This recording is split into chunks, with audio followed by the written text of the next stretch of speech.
staying safe, and are keeping well. My name is Fadila Raihan, and I'm an International Relations lecturer from School of Liberal Arts and Sciences, Taylor's University, and I'm happy to be your moderator for today's webinar. On behalf of the organizer, I would like to extend my deepest gratitude to all for joining us today, and I can assure you that this will be an informative session of what's going on currently and for what to expect for the upcoming general election. Before we start this session, I would like to highlight a few housekeeping reminders. Appreciate if you can mute yourself throughout the speeches and presentations to avoid any sound interruption. This session will be recorded and shared live on Taylor's Bachelor of Social Science Facebook page. We will be taking a virtual group picture at the end of the event with our esteemed speakers, so do be camera ready to turn on your camera for the photography session. In the interest of time, please type your message at the chat box and we will address the relevant questions posed. Without further ado, it is my honor to introduce our esteemed panelists for today. In this occasion, we have an outstanding panelist from our prominent presenter, whom I believe shall enrich our insights and understanding on the topic for today. Before I start, let me introduce the speakers and their background. Our first panelist, Emeritus Professor Dr. Shad Saleem Faruqi, is a Malaysian legal scholar and a professor of law and is currently holding the Tunku Abdul Rahman Chair as Professor of Constitutional Law at the University of Malaya. He was also the fourth holder of the Noah Foundation Tun Hussein On Chair in International Studies at the Institute of Strategic and International Studies, ISIS Malaysia. Besides that, he has served University Technology Mara in Shah Alam in various capacities as the head of Diploma in Law Program, Assistant Rector, Assistant Vice Chancellor, and Legal Advisor. Presently, he also writes a fortnightly column reflecting on the law for the Star. Our second panelist, Professor James Chn, is Professor of Asian Studies, Professor of Asian Studies at the University of Tasmania. Professor Chn is a leading commentator of Malaysian politics and has published extensively on Malaysia in the academic and non-academic world. His views are regularly sought by leading news agencies around the world, including the New York Times, the Australian, South China Morning Post, and The Economist. He is widely acknowledged as the leading scholar on contemporary affairs in Sabah and Sarawak.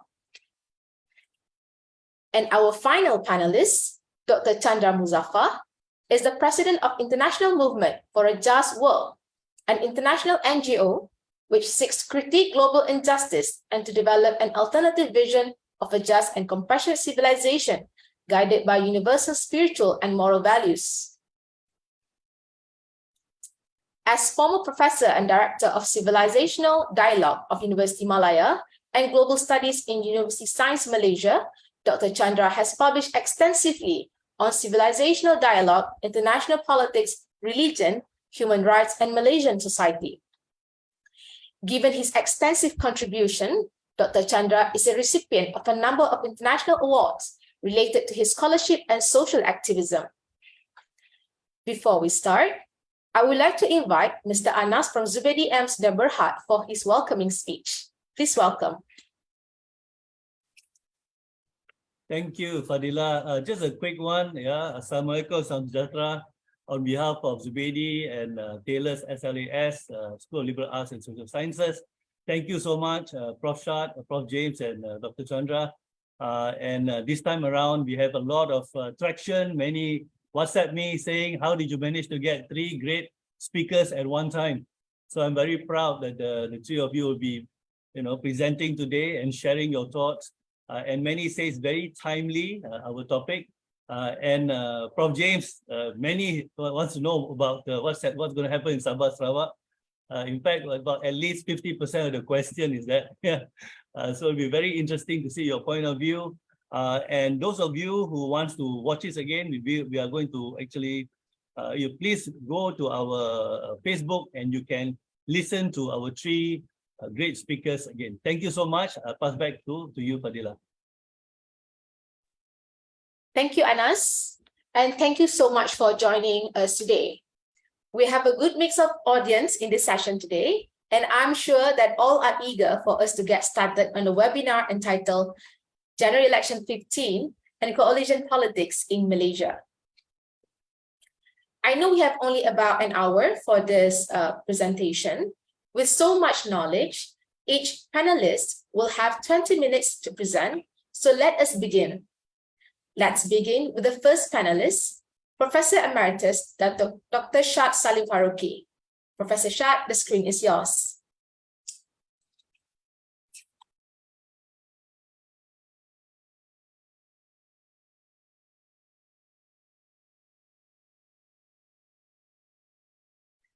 Yeah.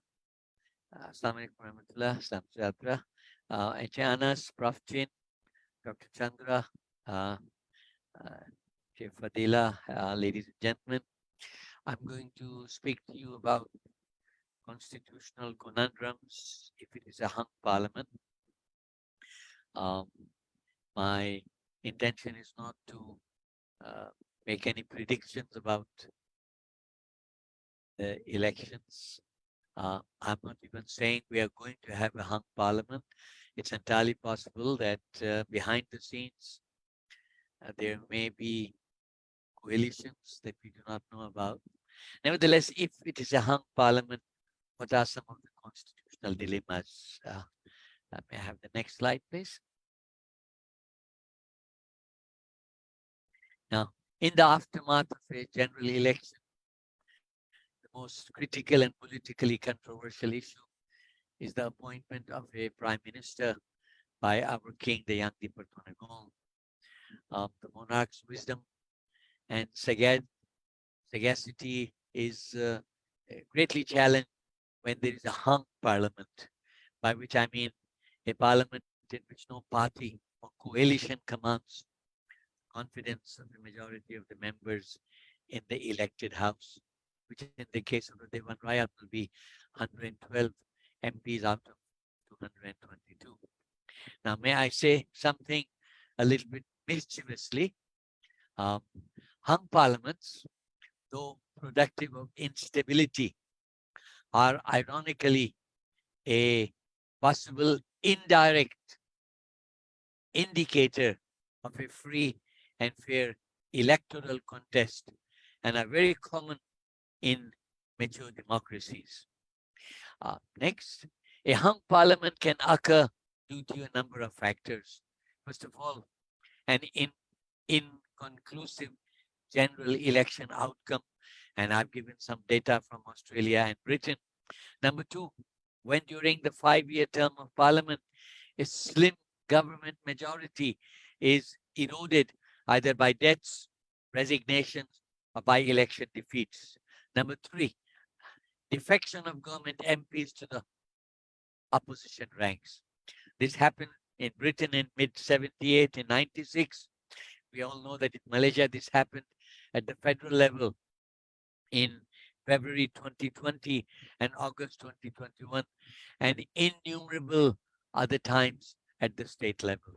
However, may I point out that defection or party hopping will probably not be possible after GE15 with the anti-hopping constitutional amendment in place, which forbids individual MPs from switching party allegiance midway. I emphasize the word individual MPs because later on I'll point out to you, coalitions or parties can, however, switch allegiance. However, there is a ban.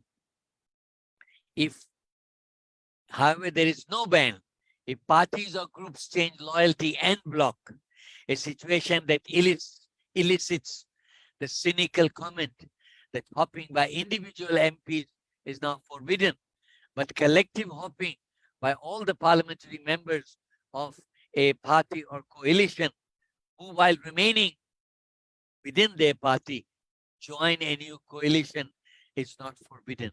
So something is an individual wrong, but collectively it's all right. A question being asked is the notorious Sheraton move by Bersatu members still possible after the 2022 constitutional amendment? Another very interesting question is, can an individual MP hop on the night of 19th November after the declaration of results, but before he has been sworn in? The issue could be raised perhaps during question time, but basically the question is this: at what point in time do you become a member of parliament? Is it after you have taken the oath of office or after the election results are announced? Next issue, can the Yang di Pertonagong rule in person if there is a hung parliament? In a hung parliament, can the king assume political control and rule by decree? For example, could he say election results are incomplete or inadequate, and therefore I hereby order a new election to take place? Alluring though this proposition is, one must be reminded that in our system of constitutional monarchy, the king acts on advice. Article 40, Clause 1 and Article 40, Clause 1A. In my view, even in a hung parliament, His Majesty must have an interim caretaker, minority, or unity government to advise him on all matters other than the limited areas of personal discretion permitted under Article 40, Clause 2.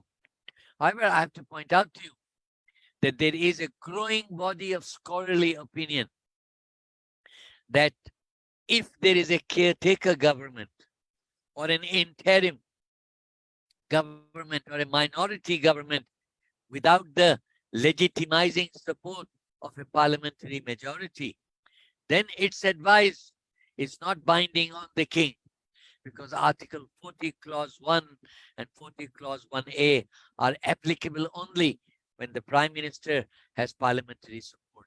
So the view that is gaining ground is this, that when we say that the king is bound by the advice of the Prime Minister or the Cabinet, what is meant is a Prime Minister with a majority in the Dewan Raj, not a Prime Minister who is a caretaker or interim or minority. Okay, can fresh elections be called if the results are inconclusive? After an inconclusive election result, can an immediate new election be called by the king at his own discretion, or alternatively on the advice of the Prime Minister? Now, the answer to both the questions is a negative. Why? Because Article 55, Clause 4 of the Federal Constitution is very explicit that after an election, Parliament must be convened within 120 days of the dissolution. So the law is that once there is dissolution, election must take place within 60 days. And the new Parliament must meet within 120 days of the dissolution. Only if the deadlocked Parliament has met and the interim Prime Minister has lost a confidence vote, or the interim Prime Minister has secured the King's assent to a premature dissolution, must the new House be dissolved and fresh elections ordered. Now, the most important issue, the choice of the Prime Minister, and what are some of the relevant factors. Despite the ever-present danger of deadlocked Parliament, most constitutions, surprisingly, provide no guidance about the murky world of government formation in a hung Parliament. So a few tentative generalizations about Commonwealth conventions can be made. By conventions, I mean constitutional traditions. The rules tend to favor continuity over change. The Constitution and constitutional conventions provide the following guidelines. Number one, there is a royal discretion. Under Article 40, Clause 2A and 43, Clause 2A, the appointment of a Prime Minister is a discretionary power of the Yang di Pertonagong. The Constitution says that the king shall appoint as Prime Minister a member of the Dewan Rayat who in his judgment, in the king's judgment, is likely to command the confidence of the majority of the members of the House. Now, may I clarify, if there is a clear winner, whether by way of a winner of a party or winner of a coalition, then I humbly submit that the king has no discretion. I'm quite aware of what happened in Johor state election results a few months ago. But generally speaking, if there is a clear majority, the king has no discretion. He must appoint the person who commands the confidence of the House. But if there is no clear leader of a party or a coalition, then clearly the king's discretion comes into play. To some scholars, this royal discretion is unlimited. To others, some conventions or considerations are relevant. And these are what I will mention to you. There is the incumbency principle.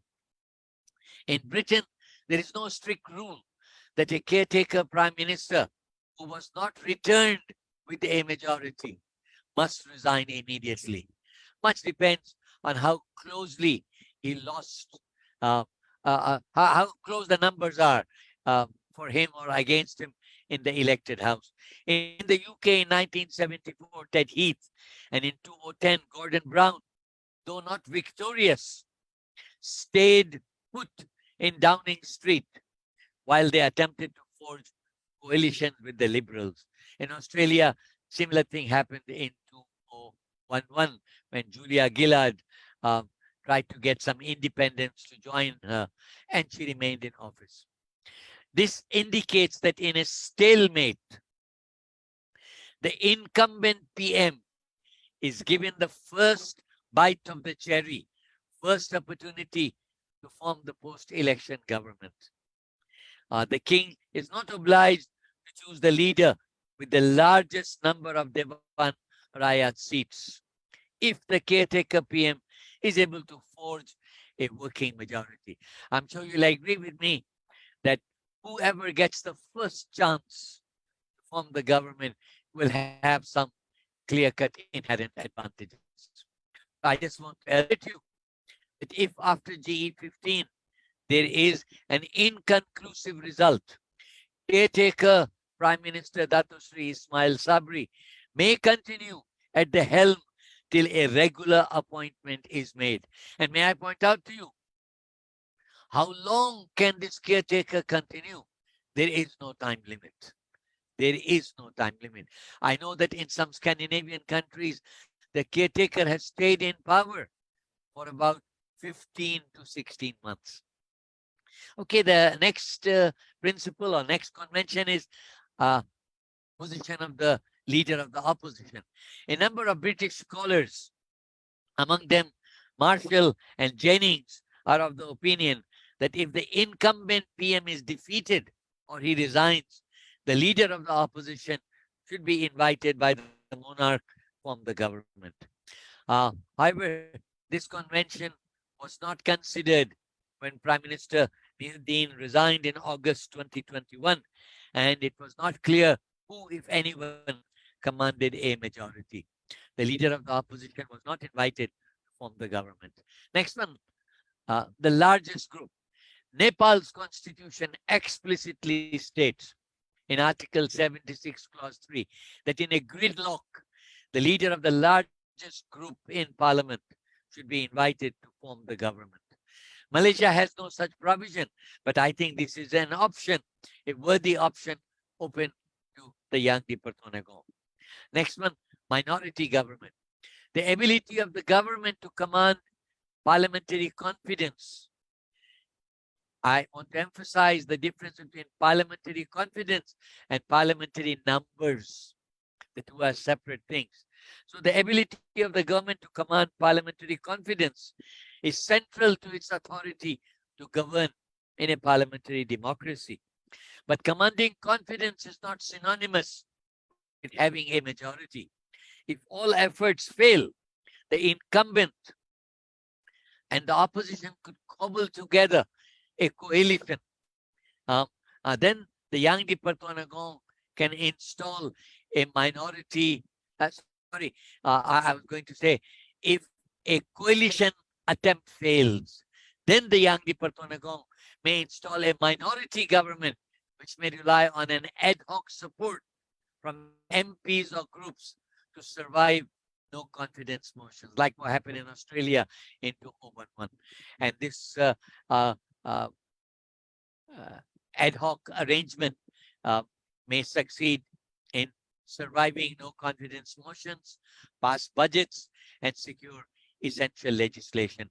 A relevant example is the confidence and supply agreement negotiated by Prime Minister Ismail Sabri with the federal opposition on August 26, 2021. There were some people who said that Prime Minister Ismail Sabri had a clear majority. Others were not so certain about that. But what is clear is that he worked out a confidence and supply agreement, and he was able to pass the budget and pass some very significant constitutional amendments. In general, however, minority governments are weak governments and lead to early dissolutions and fresh polls. So please do remember the possibility that if there is a hung parliament, there could be a minority government or a unity government. An untested possibility is that if no party or coalition can put together a majority, the king may exercise his influence to bring together a unity government unity government of all parties pending new elections. Now, unfortunately, this initiative by the king will drag the king into politics in a way that the constitution does not really contemplate. Next point, popular votes. In selecting the PM in a hung parliament, the king is not required to take the percentage of popular votes into consideration. Under Article 43, Clause 2, Subclause A, it is the percentage of seats, 50% plus 1, so 112. It is the number of seats in the elected house that matters. Under the winner-take-all system, by winner-take-all system, what is meant is this, that as long as you have a majority of the seats, a majority of the votes in your constituency, and a majority of the seats in the Dewan Rayat, and with serious problems of male apportionment and the politically inspired constituency delineations, it is entirely possible for the losing party or coalition to have polled more popular votes than the ruling party, or for the losing party to have even more than 50% of the popular vote and yet lose the election due to a lesser number of seats in the House of Representatives. Maybe during question time, you may want a clarification of this, but it has happened here that actually the opposition secured more popular votes, but less number of seats in the Dewan Rayat. Then state level victories are irrelevant. For the appointment of the PM, what is important is the number of seats in the Dewan Rayat, not the number of state assemblies that you captured. It's entirely possible opposition may capture most of the state assemblies and yet be in a minority at the federal level. Then unofficial coalition. In selecting the Prime Minister, the king is not required to limit his choice to officially recognized coalitions. Many people have told me in the class, they say, oh, but this coalition was not registered. Doesn't matter. The coalition can be registered or unregistered under the Societies Act. It may be established before the election, or it may be cobbled together after the election.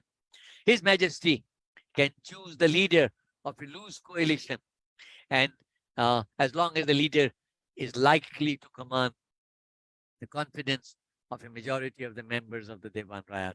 In Perak, for example, in 2008, the then Sultan, His Majesty Sultan Azlan Shah, conferred the mantle of chief ministership on the leader of an unregistered coalition of 3 parties. And in a hung parliament, what's the role of the assembly? What's the role of parliament? Does the Yang di Pertuan appoint the new prime minister before the convening of parliament, or is a parliamentary vote taken before the monarch appoints someone to fill the political vacuum? May I get the next slide?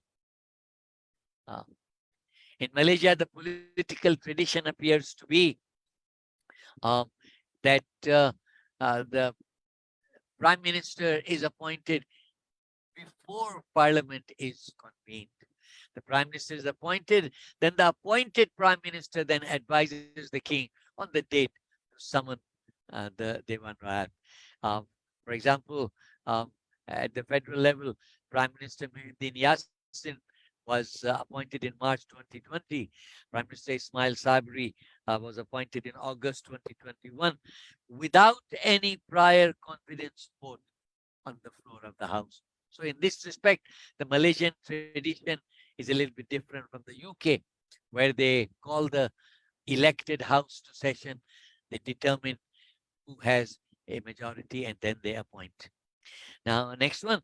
After his resignation in February 2020, Tun Mahathir sought a special sitting of the Dewan Rayat to test his support. The then Speaker of the Dewan Rayat, who was actually a retired judge and a distinguished one, the then Speaker rejected Tun Mahathir's request on the ground that the appointing authority resides in the head of state, not the legislature. The legislature only has a subsequent legitimating function. So I think this Tun Mahathir precedent is a good example for us to say that the appointment of the interim or acting or caretaker or minority prime minister is the power of the Yang di Pertuan Agong, not really the power of the Dewan Rayat. Okay, please, next. Even this legitimating function that the Dewan Rayat legitimates the appointment by the king, even this legitimating function was put in doubt during the tenure of Tan Sri Muhyiddin Yassin, who was appointed PM in March 2020. But by use of the standing orders of the Dewan Rayat, which have surprisingly no express provision for a vote of confidence, he was able to avoid a vote of confidence for 9 months till 26 November 2020, when he secured a successful vote on his supply bill. In England, actually, the vote of confidence is one of the first business of the House. But in Malaysia, we don't have that tradition, and the standing orders nowhere talk of a vote of confidence or a vote of no confidence. Okay, next one. Powers of the interim or caretaker government. This is a big issue. As a caretaker, interim or minority government, which has no majority in parliament, it is generally agreed that such a government must not take drastic initiatives and should perform the function of holding the fort. However, such limits on the powers of a caretaker or minority government are not mentioned anywhere in the Perlembagaan. In the UK and Australia, cabinet manuals advise caretaker governments against taking radical measures that may embarrass the incoming administration. And I think that's what Malaysia needs to do. We need to draft such a manual. Excuse me, Prof, you have Yes. another minute to Okay. conclude. Yeah, thank All you. right. How soon should a vote of confidence be obtained? There is no mention anywhere in the Constitution. Okay, may I go to slide number 25, G15 possible scenarios? Yes, there are 3 possible scenarios, nothing profound here. First of all, a party or coalition with a clear majority, then the caretaker prime minister must resign and the king will appoint the victorious leader. Next one, the winning coalition is deadlocked over the leadership issue. And you see, that may be a fear.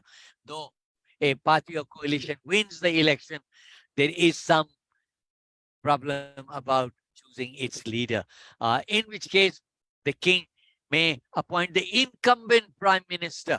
At the moment, Prime Minister Ismail Sabri to continue temporarily till the victorious party resolves its leadership.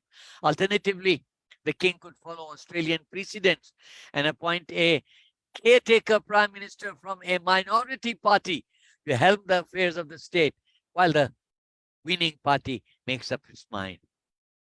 The third possibility is a hung parliament, which I have covered earlier. Then just half a minute more. What if repeat election is also inconclusive? Let us say it's a hung parliament and the prime minister appointed advises dissolution and a repeat election is called. If due to a hung parliament, a repeat general election is called, but also results in another hung parliament, how often can fresh elections be called? I'm sorry to report to you, we are in uncharted territory. The constitution nowhere says how many repeat elections can be held. India at one time had 3 elections in 5 years. Israel has had 5 general elections in the last 4 years. So a not so savory alternative is for the king to declare darurat, emergency, under Article 150 Clause 1 to deal with the crisis of the collapse of civil government. I just want to alert you, the term emergency in the constitution does not simply mean war or insurrection. Collapse of government is also an emergency. So obviously, the permutations of politics are many, and nothing tests the monarch's wisdom and sagacity more than a hung parliament. Thank you very much, Fadila. Thank you, Professor Shad. Now, I would like to invite the second panelist, Professor James Chn. Professor James, the screen is yours. Thank you very much. So let me just put up my slides first. Right, I'd like to start off by thanking the organizers for the kind invitation for me to come and speak about the political landscape in Sabah and Sarawak for the upcoming general elections. Right, so by way of introduction, I'm sure many of you know that only the parliamentary elections will be held in Sabah and Sarawak, primarily because both states have had recent state elections. So Sabah had a state election in 2020, Sarawak had one in December last year. So Sabah and Sarawak combined together constitutes after 57 seats, or about 25% of the seats in the Malaysian parliament. And they are the second largest bloc after the Malay rural bloc, which consists of about 80 to 90 seats. So up to 2008, the Barisan Nasional has always sold Sabah and Sarawak as fixed deposit. That's the reason why very few people have heard of Sabah and Sarawak when it comes to general elections. That is not true anymore because of the divided politics in the peninsula. Increasingly, the political establishment in Peninsular Malaysia are looking towards Sabah and Sarawak to provide them with the numbers, not only to form government, but to provide political stability. So it is quite obvious that from 2013 onwards, they cannot ignore Sabah and Sarawak anymore. One of the interesting things is that even before the formal campaign starts on Saturday, all the major coalitions have actually promised a deputy prime minister's post to Sabah and Sarawak. Barisan Nasional has promised 3 deputy prime ministers, one from Malaya, or one from Sabah, and one from Sarawak. While Pakatan Harapan has promised 2 deputy prime ministership, one from Malaya and one from either Sabah and Sarawak. The other important thing to note is that in the last 4 years with the 3 different federal governments, the political instability has really affected Sabah politics, but it has not affected politics in Sarawak at all. So in terms of Sarawak politics, very quickly, let me just go through with you the major players. So obviously the ruling coalition is a major player, and the GPS consists of basically 4 parties. They were basically the former Sarawak Barisan Nasional. So when the Federal Barisan Nasional lost power in 2018, they immediately rebranded itself as the GPS. So GPS has a very, very simple narrative. They are all for Sarawak first or Sarawak nationalism. In practice, this means that they want to ring fence Sarawak. So it's all about Sarawak versus the outsiders. Outsiders in political terms in Sarawak means anybody who is not from Sarawak. So a Sabahan and a person from Malaya will be regarded as a political outsider. What do they want?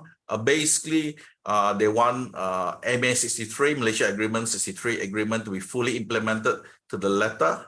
And also they want maximum political autonomy in all other areas. So in terms of the opposition in Sarawak, there's basically 2 types of opposition. One is what we might call local opposition, and the other is the national opposition. In terms of the local opposition, they've come together as a group. And out of this group, I've listed the parties on the screen. The most important one is, of course, Parti Bumi Kengelam PBK and Parti Sarawak Bersatu PSB. These are the 2 parties with some record in terms of elections. They both they didn't do well, as in they didn't win a lot of seats. In fact, PBK didn't win any seats in the last state election, but they did run a lot of candidates and they did win quite a handsome number of votes, but they were not able to get into the Sarawak Assembly. All the other parties here on the list is not going to make any impact at all. So if there's going to be any impact among the local opposition, it will be PBK or PSB. In terms of the national opposition, obviously, we're talking about the Pakatan Harapan, DAP and PKR. But interestingly enough, unlike on the Malayan side, Amanah is not really on the ground in Sarawak. Basically, they don't exist. PAS has a very, very small presence in Sarawak. And of course, interestingly enough, although GPS is part of the federal government together with Bersatu, at the state level, Bersatu is actually against GPS. And of course, Sarawak is the only state in the federation where there are no UMNO branches. So basically, among the local opposition, most of them are independence-minded, and they all claim to be working towards some sort of independence in the long run. The big problem with the opposition is that they're not united between the local opposition and the national opposition. They can't see eye to eye. Basically, the opinion is that the national parties cannot be trusted to further Sarawak interests. So right from the get-go, you can expect basically 3 corner fights in many areas in Sarawak. So a lot of people are saying that, are we going to see a rerun of the Sarawak state elections in December 2021? The Sarawak state election in December 2021 was quite interesting because GPS won a really what we might call a landslide. They won 76 out of 82 seats. In percentage terms, that's 92%, probably one of the highest, if not the highest in Malaysian history. So therefore, GPS is going into these parliamentary elections in a very super confident mode. Previously, in 2018, they won 19 seats and the opposition took up 11 seats. This time around, because of the elections in December 2021, the political landscape has completely changed. Most people will tell you that they expect GPS to win more than 26. Some of them talk about 25, 26. Some even talk about 28. So the only competitive constituencies in Sarawak now are basically the urban Chinese seats. All the other seats are not more competitive. So the only question is really how many seats will the DAP lose? So in terms of the competitive seats, Mas Gading Bidayu is no longer competitive. The competitive seat is basically Sibu, Lanang, Bandar Kuching, and Stamping. So as I mentioned earlier, Bersatu in a very strange situation. At the federal level, they and GPS are in the same government, but at the state level, they are the political enemies. Now, obviously, in terms of issues, GPS will take credit for MA63, especially the constitution amendments. And they will claim that they are actually the one who managed to push it through, because under Pakatan Harapan, they tried the same thing, but they were not successful. The other sort of big issues lurking in the background is really, whether Sarawak can gain independence in the long run. All this, although not raised on the surface, will be just below the surface. And another controversial issue in Sarawak is really what is the role of the federal government in Sarawak. In Sabah, the situation is even messier. In Sabah, we basically have 4 big blocks trying to win the parliamentary seats in Sabah. We have the Pakatan Harapan, we have the Warisan Bloc, we have the Barisan Nasional Bloc, then we have the Sabah version of the GPS called GRS. One of the interesting things about the GRS in Sabah is that Bersatu is actually a member of the state-based nationalistic group. In theory, GRS and Sabah Barisan Nasional run the Sabah state government together, but tensions remain. There has been argument over the allocation of parliamentary seats between GRS and Sabah Barisan Nasional. In some ways, the situation mirrors Sarawak. You have the local opposition versus the national opposition. So the local opposition obviously consists of Warisan. Warisan has decided to adopt a go-in approach, go-in-alone approach this time. This means that Warisan will not align themselves with anybody else. As many of you know, from 2018 onwards until quite recently, Warisan was openly aligned with Pakatan Harapan, but that's no longer the case.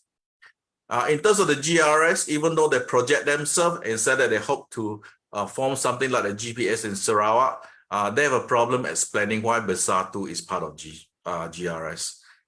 In terms of National Party, you have Sarawak Barisan Nasional, and they're actually quite strong in Sabah, and you also have Pakatan Harapan.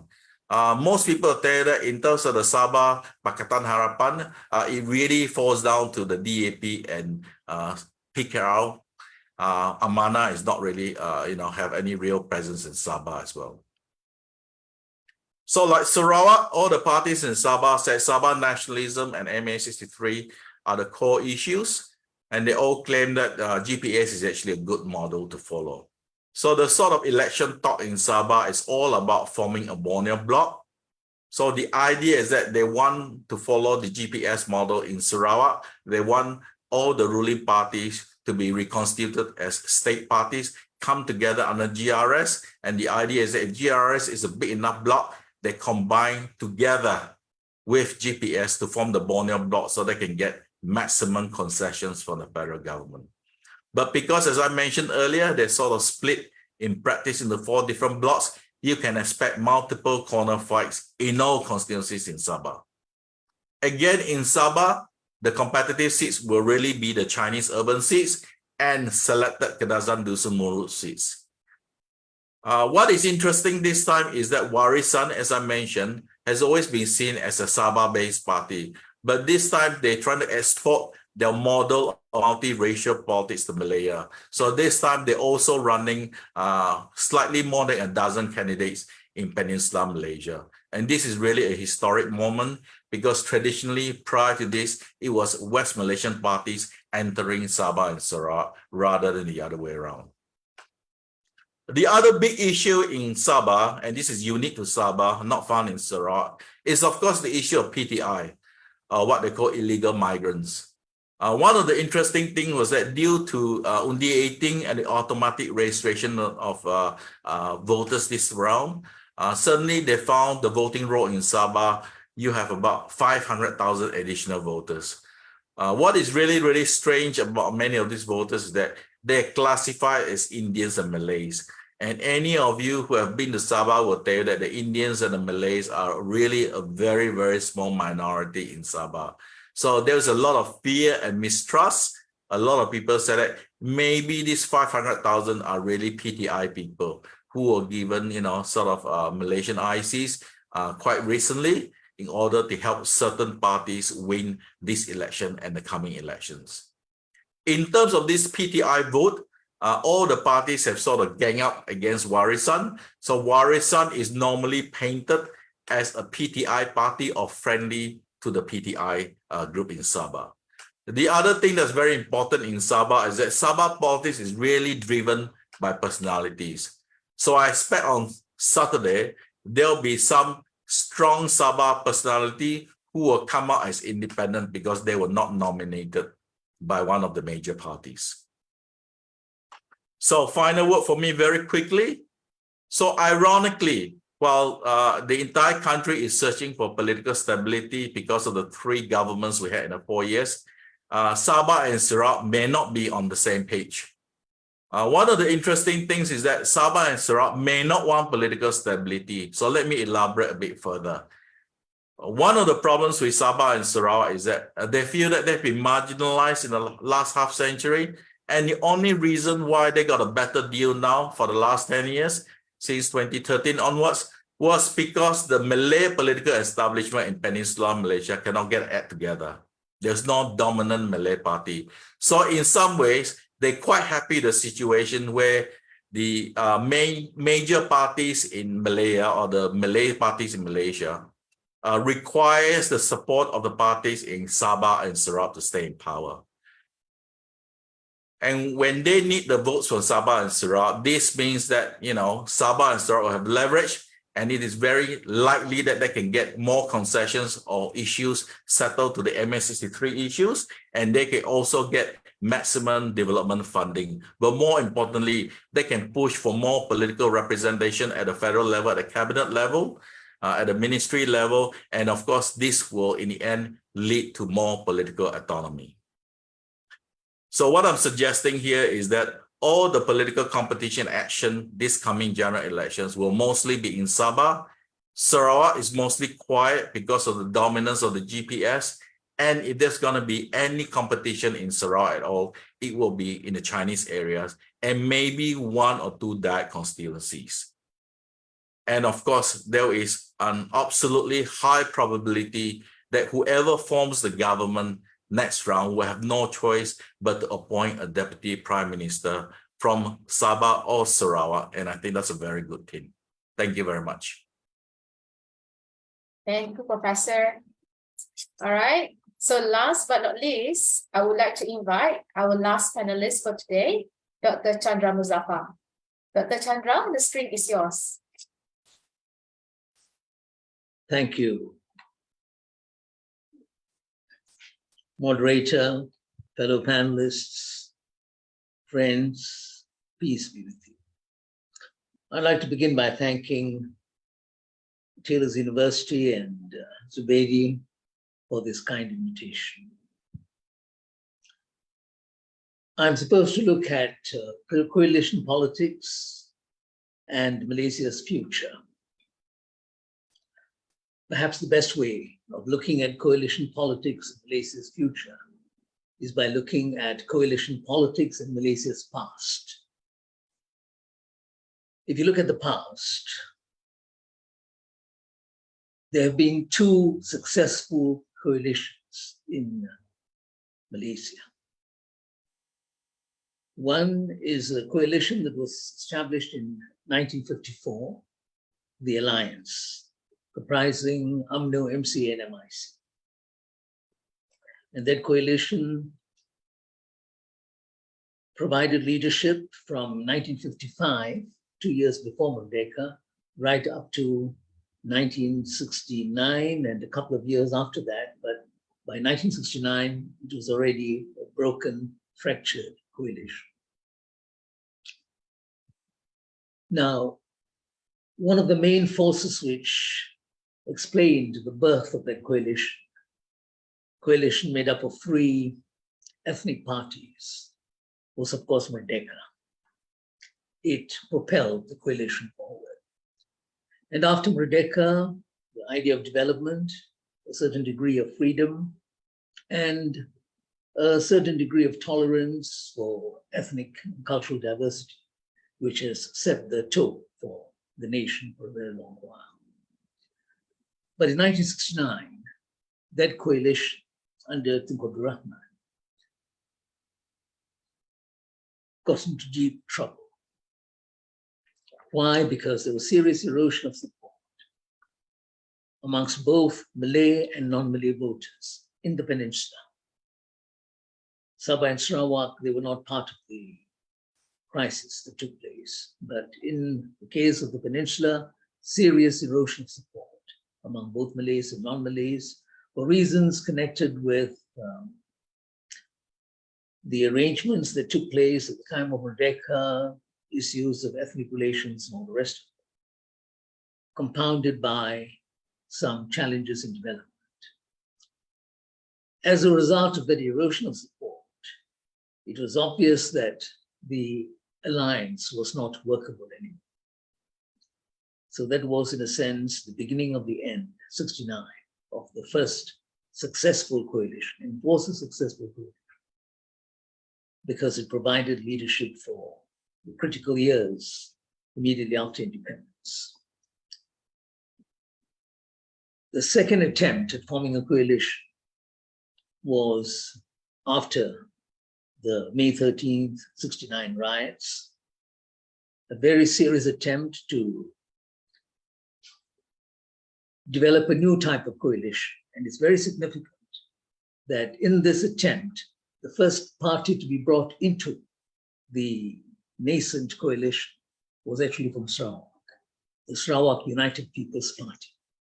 The earlier coalition that I just referred to was essentially Peninsular Malaysia.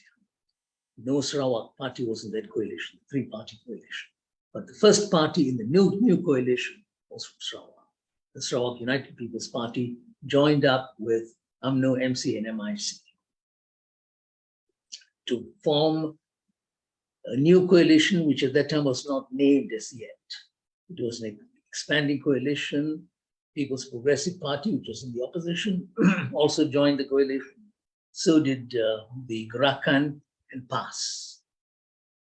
It was in some ways an extraordinary coalition because opposition parties in the 69 elections and before became part of the ruling coalition, a number of those opposition parties. It was a strong coalition under the leadership of Tun Abdul Razak, who was the main political figure behind this coalition, together with his cabinet colleagues. Now, this coalition was also very successful. In fact, I've argued that if you look at coalition politics all over the world, this coalition from around 1973 was formally established to about 2018, when it suffered its major challenge in the last general election. That period of 45 years, this coalition was perhaps the most successful coalition in democratic societies all over the world. A very, very successful coalition, the Barisan Nasional Coalition. It was successful for a variety of reasons, but among them, it was successful because it developed the country to an extent, and this was its main goal. Its main goal was development. The coalition was formed with development as its motto, as its driving force. And there was a certain degree of development without any doubt at all. Stability, part of the development. There was also a certain latitude for political discourse, some freedom, and so on. And again, cultural diversity was respected to a great extent. The major ingredients of the success of the Malaysian story, as it were. The coalition did quite well. But in 2018, the coalition was in deep trouble. Its erosion of support actually began in 2008. After a very successful election in 2004, it did extremely well, the coalition under Tun Abdullah Badawi. Then in 2008, very serious, severe erosion of support. It lost its two-thirds majority. It lost in about 5 states. And the situation was more or less repeated in 2013. And in 2018, it lost power itself at the federal level. Why did this happen? For what was, after all, a very successful coalition? The main reason was a ruling elite that had been in power for a long while. They had become complacent, but worse than complacent, elements of the ruling class had become corrupt. This was the main reason. As it has happened over and over again in so many different parts of the world, same story: corruption, abuse of power, loss of empathy for the people. And it suffered at the polls, the 14th general election. That is the second major attempt at coalition. Now, before I talk about the third attempt in a while, let me say that there have been perhaps two attempts at coalition building which have not been successful. You must also look at them, these two attempts. One is related to what had happened after the failure of the Barisan Nasional. A new coalition actually came to power, and this was the Pakatan Harapan. It's also a coalition. If you look at its composition, there's the Keadilan, there's DAP, and Amanah. Three important parties, a coalition, representing the different communities, largely Peninsular Malaysia, but with some relationship with some parties in Sabah and Sarawak. But this was the coalition that was in power in May 2018. It had some promise. It delivered on certain things without any doubt at all. Within the 22 months it was in power, but at the same time, it faced major challenges. The coalition was not able to go together because major differences between two of the major leaders in the coalition. Then Dr. Mahathir Mohamad, who became Prime Minister, the leader of the coalition, the one who led the coalition in the 14th general election, and Anwar Ibrahim, who was the leader of the Keadilan Party and a major figure in the coalition right from the beginning, right from 1999. There were differences, and the differences were really quite fundamental, but they were never really addressed. And because they were not addressed, these differences that simmered for a long while, they erupted from time to time. And it was displayed in the frequent questioning from the media and various parties on when Mahathir would hand over power to Anwar Ibrahim. And of course, this feeling that the promise was not kept or that it was being delayed and all the rest of it. That was one of the reasons behind the crisis within the party. There were also differences in terms of their notion of governance and of ethnic relations, which were never really addressed. There was a feeling among some of the Malay members of the new coalition, Pakatan Harapan, that there was a push from the DAP, and it was an ethnic push from the DAP, manifested in the way in which the DAP ministers, for instance, it is alleged, treated senior Malay civil servants and so on. And issues connected with the Malay community. Of course, there's one major blunder which has been very widely acknowledged by a lot of people, that right at the outset, the Pakatan Harapan made the stupid mistake of getting rid of subsidies for poor fishermen, farmers, rubber smallholders, and other elements of the rural economy. It was a huge mistake, and a mistake that impacted upon Pakatan Harapan. Already, Pakatan Harapan didn't have much Malay support to start with. In fact, most of its support came from the Chinese and Indians. Some say that 95% of the Chinese vote on the peninsula and 75% of the Indian vote actually went to the Pakatan. But among the Malays, it was only about 27% at the most. To compound that sort of situation, this terrible blunder in relation to subsidies, because for the Malay poor in the rural areas, these were not subsidies. These were part of their subsistence, their very survival. And it has had such a severe impact upon the Pakatan Harapan that one could argue that this would be one of the burdens they would carry into the 15th general election, how they had treated the Malay poor. And there were other issues that had emerged at that time. The point one is making is that Pakatan had serious problems, which led to the weakening of the coalition. And then, of course, what made it worse was constant, continuous pressure from the Barisan Nasional, and especially UMNO, that was defeated in the 14th general election. All the while, creating an atmosphere that made it difficult for Pakatan Harapan to rule and undermined its credibility in all sorts of ways. Internal problems, external pressure. Now, if you look at the other coalition that was established much earlier, you'll find that both these internal and external factors were at work in their decline also. The decline of the earlier coalition, which was the Socialist Front, made up of Parti Rakyat and Labour Party, basically in the 60s. And they had some control over certain constituencies and a couple of states for a short while. But that coalition also did not last. The external pressures were much greater than the internal problems. External pressures, detentions, arrests, constant propaganda against the Socialist Front by the ruling alliance at that time.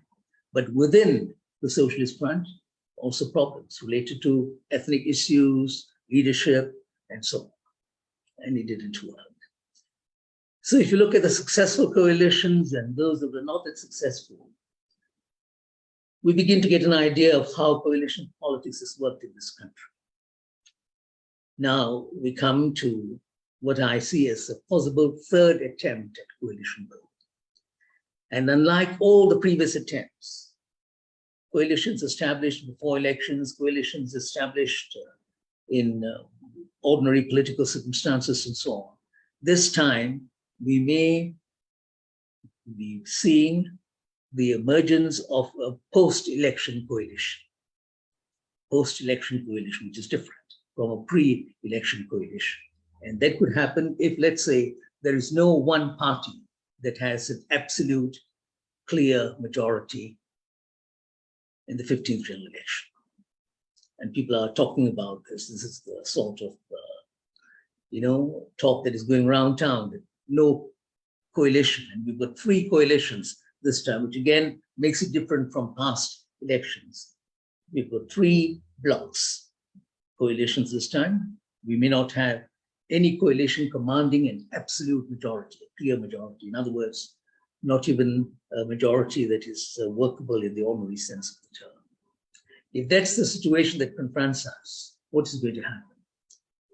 Prof Shad Faruqi had talked a bit about it in relation to the constitutional dimensions. And I want to look at the political dimensions that can be very, very worrying. My great fear is this, that if there is no coalition with a clear workable majority, of course, hung parliament, jockeying for power and all the rest of it. In the process, what could happen is that some of the most opportunistic and Machiavellian elements in Malaysian politics may emerge.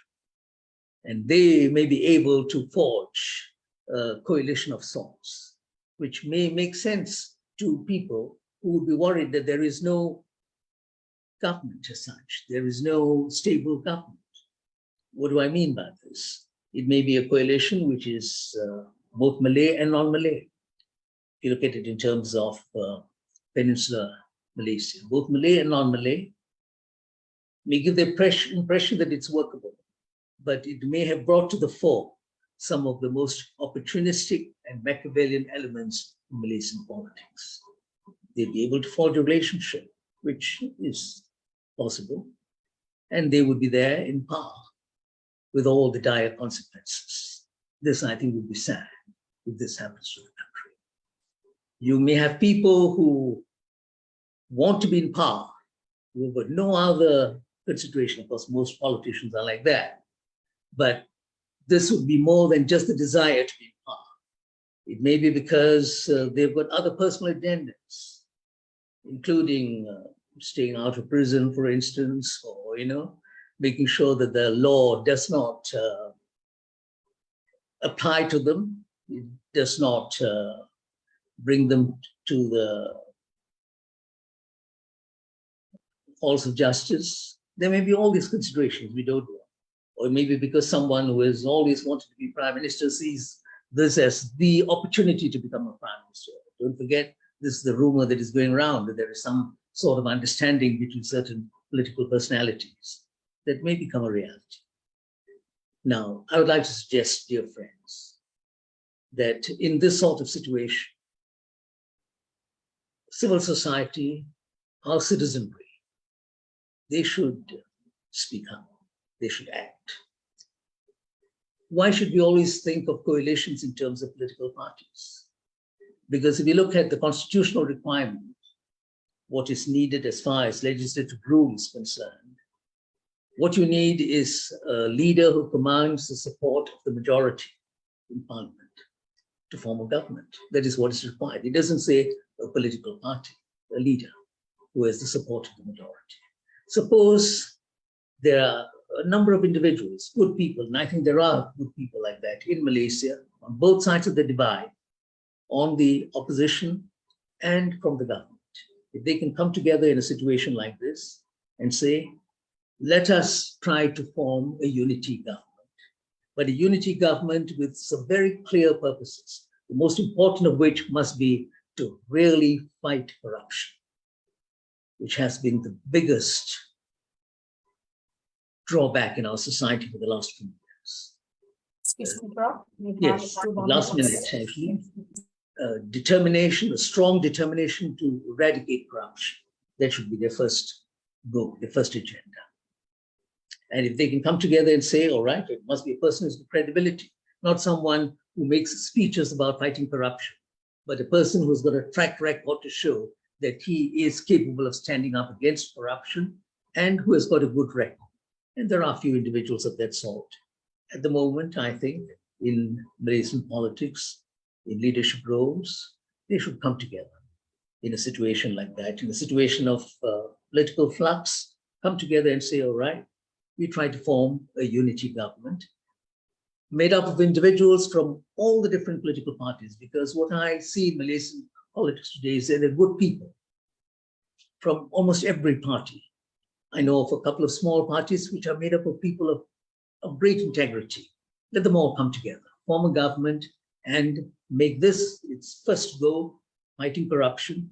Number 2, reducing the vast socioeconomic disparities, which are a major challenge to our nation. Those social economic disparities are real. The growing gap between rich and poor, the concentration of wealth in this country. And the last one is to really give solid meaning to inclusive politics, to the idea of an inclusive society. And this is where I think we have failed to a great extent, to be truly inclusive in almost every sphere of our existence as a society, rather than exclusive, right? Not just in ethnic terms, but also in class terms, truly inclusive society. Now, if we can do that, and we can push for that, we've got enough MPs with that sort of commitment, then I see a future for our nation. Thank you very much. Thank you, Dr. Chandra.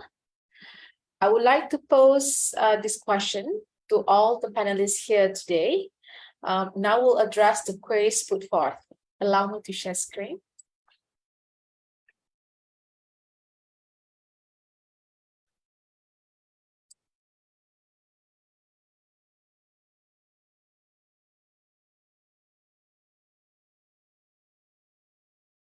So the first question that we have here, if PH win the election, who do you think the best coalition for them to form a good, stable government? And what do you need to do differently to enable coalition government to work well?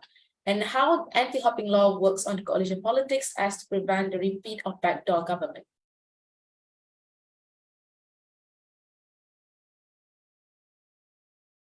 So I'm open the question to any of the panelists.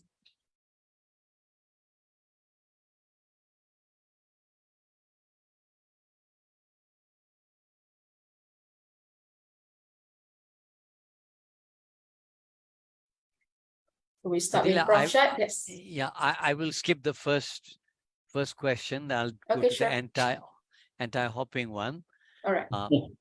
Basically, the anti-hopping law, as enacted, prevents an MP from changing loyalties midstream.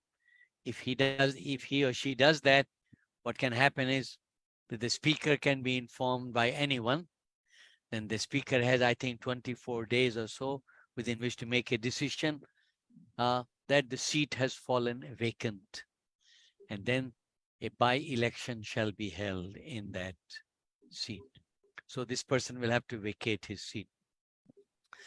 However, the law is about MPs indulging in defections. The law does not forbid a coalition, a party from changing sides, crossing the aisle, going over to the other side. So what Dr. Chandra Muzaffar was pointing out, that at the end of the election, there may be a post-election coalition. That would not attract the anti-hopping law. As I mentioned in my talk, so if individuals hop, that invites a sanction. But if the entire bloc hops, then you are not going against your party because your party is moving along with you. So basically what has happened is that party loyalty has become constitutionalized. The Constitution has given recognition to what was never mentioned in the Constitution, political party. Now there is a definition of a political party. So that's my answer then. How the anti-hopping law works on the coalition to prevent the repeat of backdoor government. It doesn't really work entirely well, because if a coalition, let us say a three-party coalition, one party now decides to join another coalition, that's not forbidden by the anti-hopping law. So as someone pointed out, perhaps a Sheraton move is still possible. But with one qualification from my side, and that is this: in the Sheraton move, the entire group did not cross over. There were some who crossed over, some who did not. The present law does not forbid the entire party, the entire group or coalition from moving over. So I suppose the field is wide open for hopping to take place, but not individual hopping, but groups forming new coalitions. Thank you. Thank you, Prof Shad. Yeah, could I, moderator, respond to? Yes, sure, Dr. Chandra. Thank you. Part of the second question, but also more importantly, the first question. Now, the anti-hopping law, Prof Shad is right about how it would affect coalition politics and the situation after the coming elections. If some sort of coalition politics begins to re-emerge or re-express itself in that new situation. Well, what concerns me is, in that sort of situation, can we see some creativity, which is what I alluded to in my talk just now. It'd be good if there is a serious attempt to build a national unity government, but not on party lines, based upon individuals of integrity, of ability coming together and forming a government. Because if you can do that and command the support of the House, that is all that counts. If the majority of the legislature supports you, and then it is the king who has to sanctify a move of that sort. If that can happen, it'd be good. But let me look at the first part of the questions that were asked just now about the PH winning the elections. It is difficult to say who would win the elections. Absolute majority is what I think we're thinking of. I don't think if that sort of thing happens, you would want to form a coalition with anyone else. Let's say the PH obtains absolute majority. It may not be in its interest to form a coalition with anyone else, right? In that sort of situation, because coalition means conceding a bit of your power and coming to some sort of compromise, which most parties, and mind you, PH is already a coalition, whether they would want to do things of that sort. But if you're thinking of a situation where the PH does better than other parties, but doesn't have an absolute majority, and it needs a coalition partner, from the look of things, and again, one can be totally wrong because elections are elections, but from the look of things, the PH would have to look for a Malay partner, because I think the party which may be certain about doing well within the PH is actually the DAP, more than Amanah or Keadilan in terms of number of seats. Because if you look at the pattern of voting since 2008, Chinese votes in particular, but non-Malay votes in general, have tended to express themselves en bloc. It became very obvious in the 14th general election in 2018, but it was already there from 2008. If it is that sort of en bloc voting, which to my mind is problematic.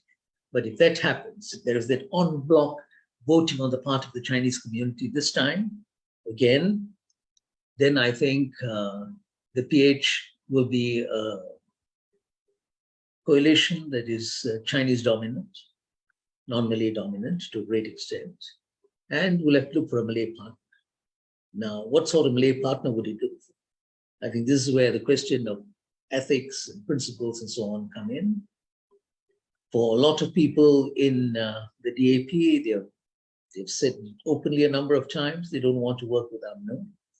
And if working with UMNO means working with certain tainted and tarnished characters, in particular, who are at the helm of the party, who call the shots, what does that mean?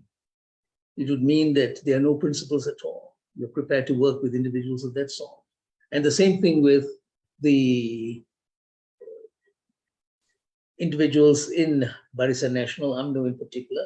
They have said they don't want to work with the DAP, which means they will set aside all those things and work together. I mean, that may be the only sort of coalition that is workable within those circumstances, and that would be good for the country.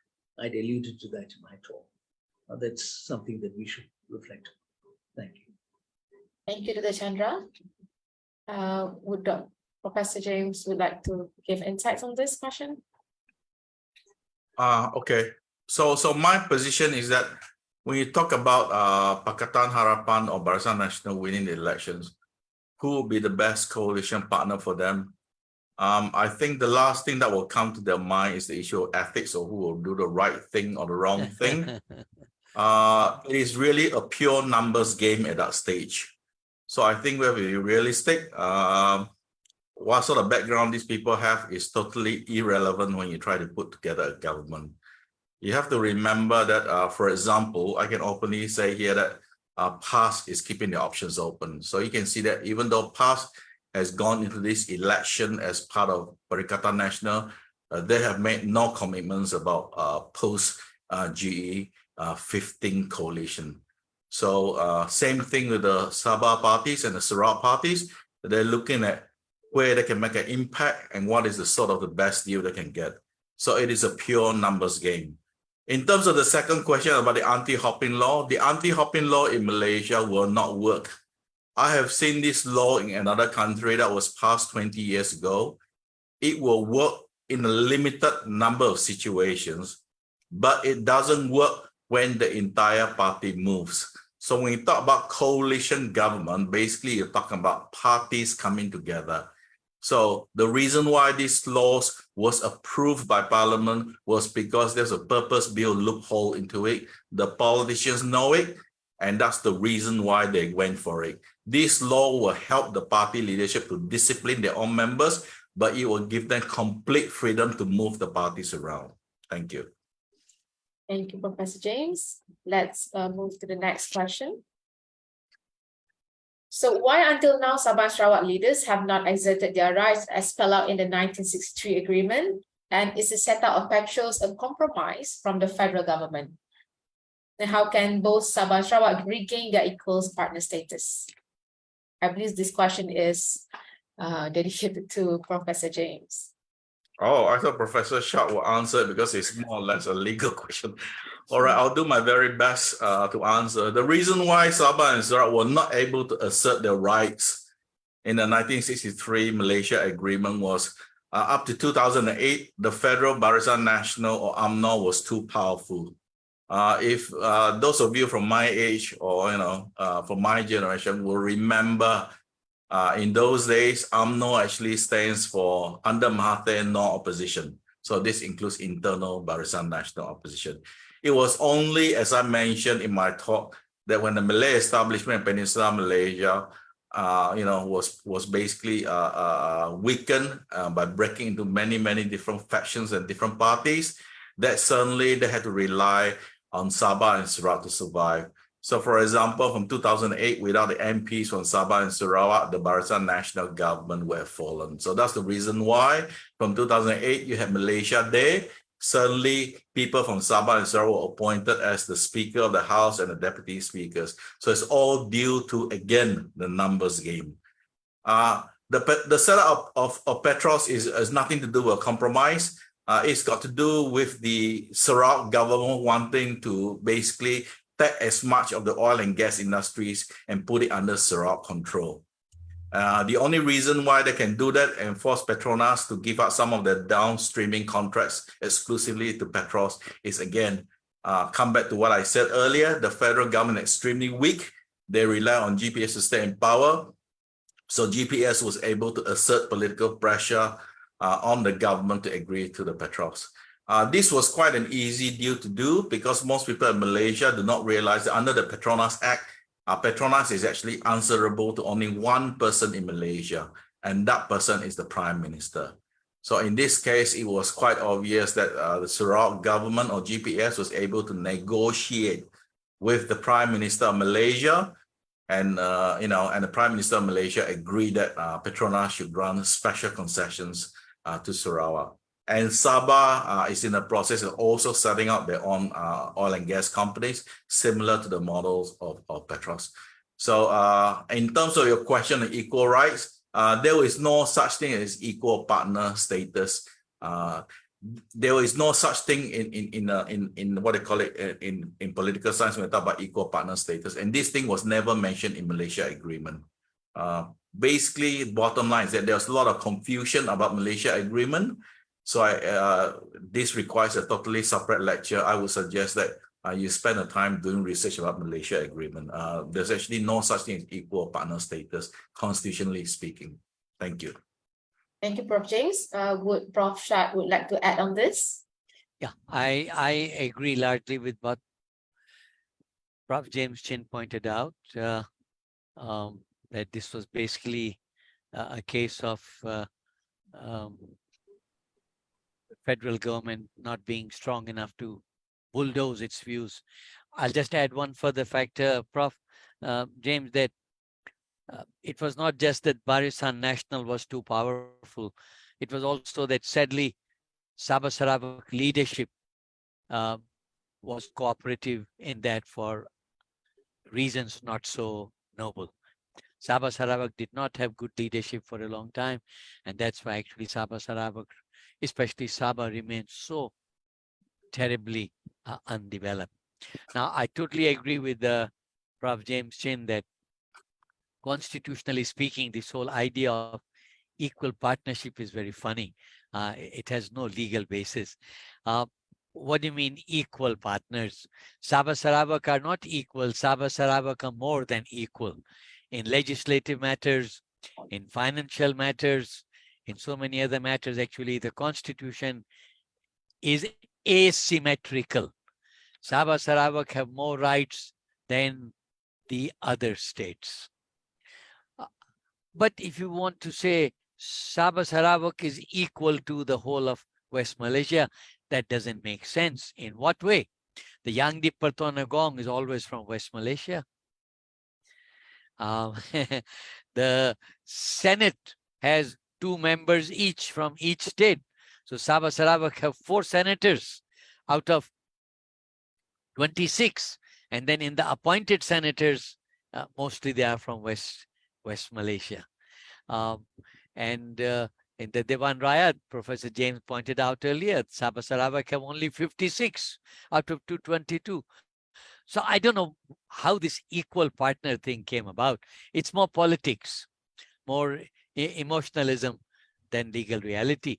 My humble advice would be this: study the Malaysia Agreement, study the Malaysian Constitution, find out what are your special rights and assert them. Don't let your leaders let these rights be just taken away by the West Malaysian government. Just to give you one example, the Constitution says that in the appointment of judges to Sabah Sarawak must be consulted. But then what happened was, when it came to judicial commissioners, previously judicial commissioners in Sabah Sarawak were actually nominated by the chief judge of Sabah Sarawak, and then the Agong appointed. Later on, the constitution was amended to say the chief justice will make the nominations and the Yang di-Pertuan Agong will appoint. And this case was challenged in the courts, and sadly the case lost. So I think Sabah Sarawak's rights under the Malaysia Agreement in many areas have been taken away. For example, on the issue of Islam, on the issue of application of Sharia in the courts, native courts and Sharia courts, clearly there has been there have been many changes that have departed from the 1963 agreement. May I point out to you, in 1963, neither Sabah nor Sarawak had an official religion. Later on, during Tun Mustafa's time, Sabah acquired an official religion. Sarawak till today does not have an official religion. So I agree with Prof James. We need a separate seminar. So maybe Anas and Fadila, Taylor must have a separate seminar on Sabah Sarawak. There's no such thing as equal partner. I think in some areas you're more than equal, and please assert yourself in those areas. Thank you. Thank you, Prof Shad. We still have a number of questions.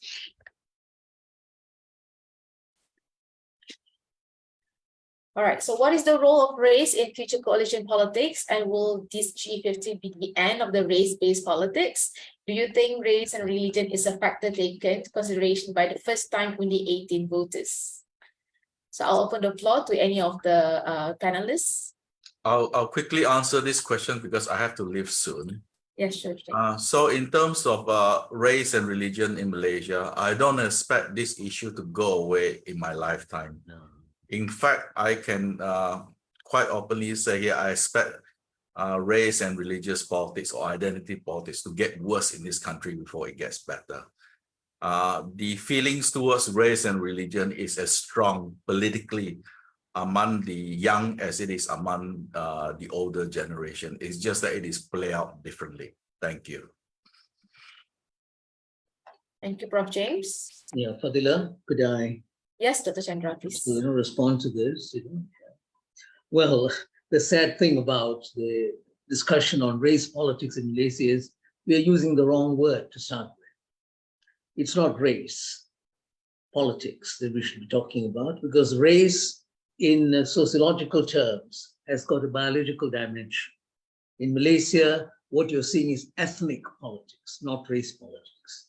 It's ethnic politics. The biological dimension, texture of your hair, the shape of your eye, and so on, these things are not political issues in Malaysia. But ethnicity is the culture, the community that you belong to, and affiliations of that sort. So I think let's first start using the right term. Ethnic politics in Malaysia. Yes, it's always been there. It will be dominant for a long while because we're a multi-ethnic society. There will always be ethnic politics in this country. So when people talk about let's get rid of race and religion and so on, I think there is a total misunderstanding of the nature of this society and societies of this sort. Ethnicity will play a role. What we should be against is the abuse of ethnicity, not the expression of ethnicity, which is part of the reality that faces all of us. The abuse of ethnicity, where people manipulate ethnic sentiments, they manipulate communal feelings in order to win seats or to perpetuate their power. That is what we should be against. So I think we should be first very clear about what is at stake here. And it's related to the second question too. Do you think race and religion is a factor taken into consideration for the first time? Only 18 voters here again. I would agree with James just now that even the young in Malaysia, they're also concerned about ethnicity for different reasons, because that is part of the reality that surrounds them. And it is not just quotas as such, or it is parties that are formed on the basis of ethnicity. It is very much a part of our life. It is our DNA, ethnicity in our society, except some people don't want to acknowledge it and give the impression that they are free of ethnicity and so on. They are not. In fact, some of the people who talk loudest about how terrible ethnicity is, they're the most communal, from my own experience. And I see the way in which they operate. And if you look at, very quickly, if I may give this example, because this is very important. If you look at the last elections, there are a lot of people who say that they voted for change and they were totally free of ethnicity, except that some people were not prepared for change and for that sort of thinking. This is the argument. It is a very, very weak argument. The force that drove this so-called desire for change in the last elections, among the non-Malay voters in particular, and I'm being very, very candid here, it was basically ethnic to a great extent. Why was it ethnic? Because there was this narrative that had developed over 40, 50 years in this country, that you have a community that is oppressed, that is suppressed, that is marginalized, they're all suffering, and that had become part of the political reality. And what had happened since 2008 is a lot of non-Malays, they voted on that basis, that you have to get rid of this Malay government, you have to get rid of this Malay dominance and so on, which again shows that there's a total misunderstanding of the political reality. And I hope it will not happen again this time, but my fear is that it will. Thank you.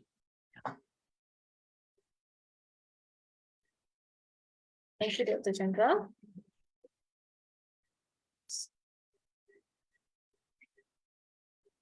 So still on only 18, are the young voters educated enough on the dynamics of Malaysian politics to make significant impact on the upcoming polls and creating a healthy politics of Malaysia?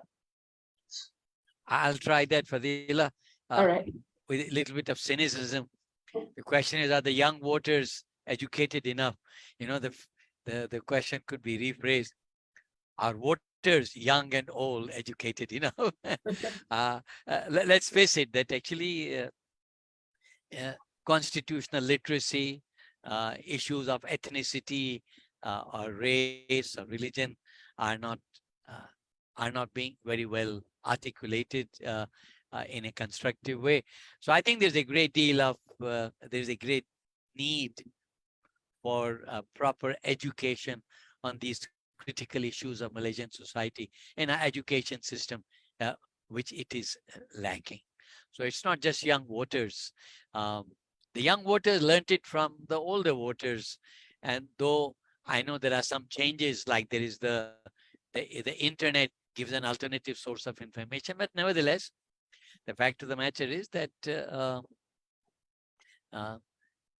our upbringing in the home, our upbringing in the classroom is such that people tend to think in terms of ethnicity or in terms of religion rather than in terms of humanity. Thank you. Okay, thank you, Prof Shad. I think we'll move to the next question.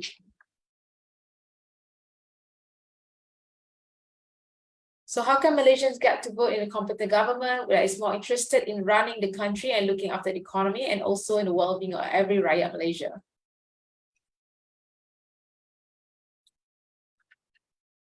Okay, I'll answer that. It is not true that that what they call it, Malaysians or the people get elected are not interested in running the government. In fact, they're very interested in getting into government. They want to be in power. They enjoy being in power. They enjoy the perks of governments. So they're very interested. That's why they're struggling very hard, until November the 19th to get the government. Having a competent government in the Malaysian context is not easily possible after GE15 for a whole host of reasons. Because the problem with putting a coalition in government is that you have to make all sorts of unpalatable compromises because of the nature of the political system we have in Malaysia. I think the best we can hope for is that we have a government who is competent in terms of looking after the economy. But in terms of improving the political system, especially the political culture of this country, I'm of the view that that is not possible in the present system and after GE15. I just want to add something, Fadila. Yes, sure. I look at the electoral data and it appears to me that actually in most of the elections, there was a strong opposition vote in terms of percentage of votes. But because of the realities of democracy is a good system, but it is full of flaws and it is full of myths. So because of the fact that constituencies are not equal in population size, because of the fact that lines redelineation exercise is done in a political way. So you can have actually a government coming to power with 92% of the seats in the Dewan Rayat, but only about 65% of the votes, popular vote. I think Abdullah Badawi's government was like that, 92.6% of the seats in the Dewan Rayat, but the actual popular vote was only about 63 or somewhat like that. So nearly 36 to 37% of the people wanted change, wanted an alternative politics, but they were not represented. So I just want to mention this. This is not only peculiar to Malaysia, this is peculiar around the world in almost all democracies. An elected government does not necessarily mean a representative government. You can have an election, but the election may not reflect the wishes of the people because of disproportionality in the constituency numbers. Some constituency can have 15,000 voters. Other constituencies can have 150,000 voters. So one vote in one place is equal to 15 votes in another place. Now, actually, the maximum is about 10 or so. So I don't think the people are not wanting these things, just that the way the system has worked, the voice of the people doesn't really get fully heard.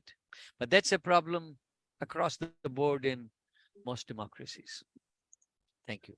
Thank you, Prof Shad. I So- would add very quickly to what my colleagues have said. Yes, Dr. Chandra. Well, I think it is a pity that one has focused more on questions of representation and weightage from a very narrow perspective. The question of weightage, which Prof Shad referred to, expresses itself in different ways in different political systems. We have what is called rural weightage, and there were good reasons why rural weightage was put into the Constitution right at the beginning, and it was part of a debate in the 1950s and so on, and how it should be structured and so on. And I don't think that is the major problem. When I look at the question itself about competent government, I think our concern in Malaysia today about competent government has to express itself in two ways. Number one, we have to make sure that we have men and women who are not corrupt. That is the most important aspect of competent government. People don't steal, people don't dip their fingers into the till. That is what we have to make sure. And it's a tall order. You look all around the world, you have this problem. But in Malaysia, it has become particularly bad, partly because we had overwhelming power without accountability. And that is the danger. When you have power, you must have accountability.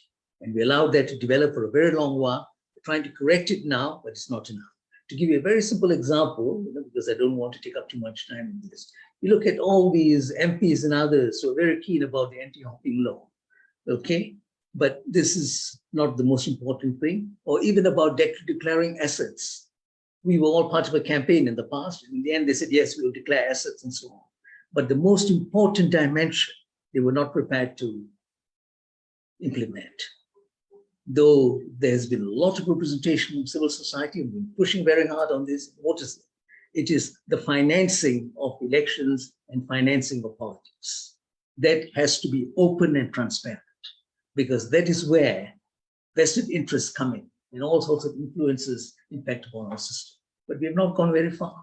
In fact, that particular piece of legislation in different forms at different stages, it has not got past both the government parties and the opposition parties. They're not keen on this. So you know where we stand. This is the real problem, I think. Competence, and with competence, of course, here in relation to corruption and ability to rule, but also, I think, people who know their job, who are willing to go down to the ground and address issues and so on. And that is also becoming a problem, partly because of the way in which politics are developed in this country. Thank you. Thank you to the Chandra. Due to time constraint, unfortunately, we are not able to take any more questions. So let's have, we would like to have all panelists to give like 1 minute closing and advice for everyone here for this upcoming GE15. Let's start with Professor Shad. Well, I just want to say this to all Malaysians. I think please go out and vote. Vote for the best candidates in terms of integrity, in terms of competence. I want to say this, I agree with Dr. Chandra Muzaffar. There are good people on both sides. Please select them. Thank you. Thank you, Prof Shad. Professor James.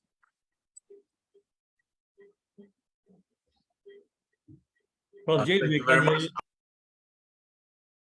Sorry, you are unmuted. Sorry, my apologies.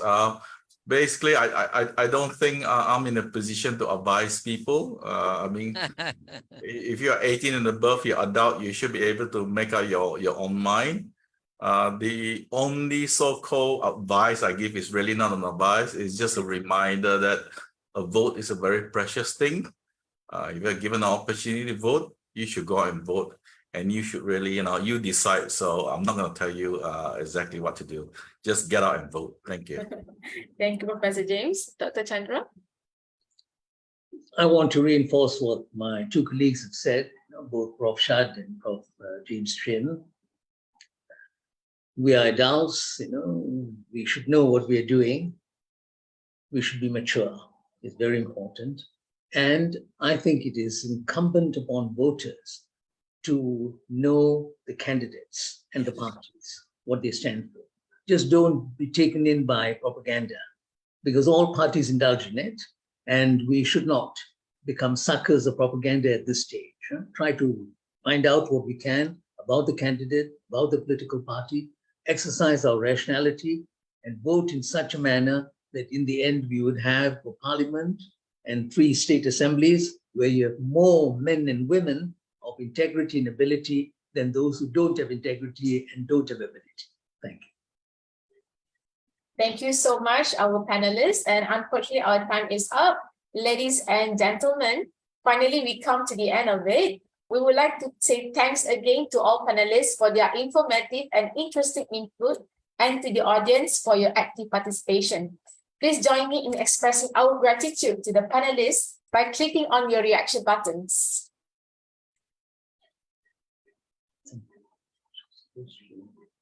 Hopefully, the webinar will be beneficial for everybody. Happy voting, everyone. Thank you for your attention. Before we officially end, let's take a group picture for keepsake. Please turn on your camera so we can have a group picture taken.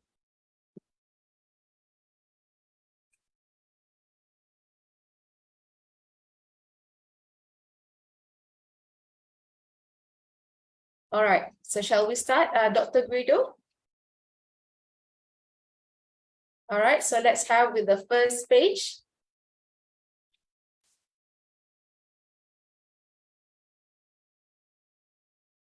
All right, so please continue smiling. We go for the next page.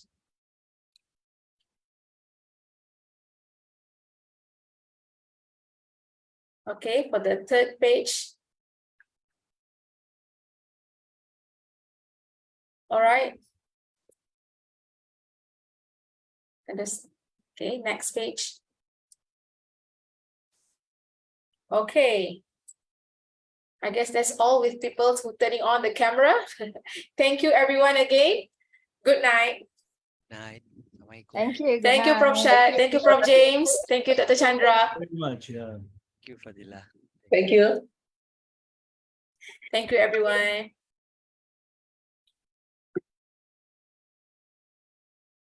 Yes, thank you for coming. See you in our next webinar. Thank you, Benny. Thank you so much, Prof. Dr. Chandra. Thank you.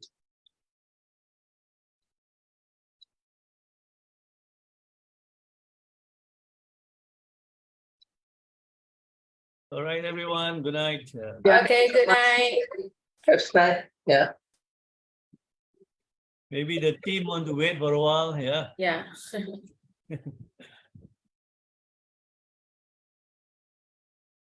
Somebody asked something. May I know? The next webinar. We will inform you. We will send. Yeah. Yeah. We'll send through email. Yeah. So the email that you used to register for this event.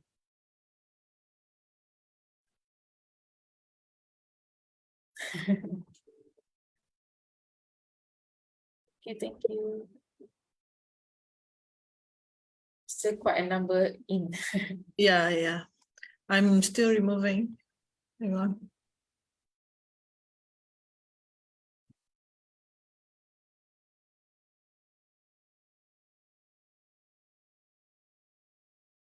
Be a while. Hang on. Still.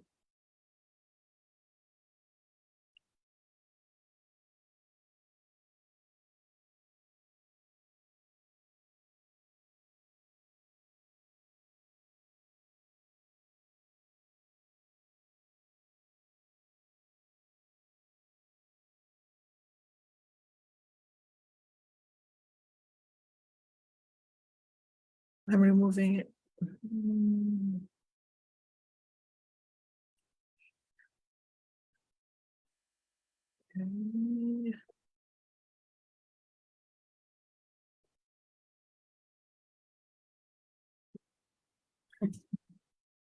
Okay. Wait, finishing.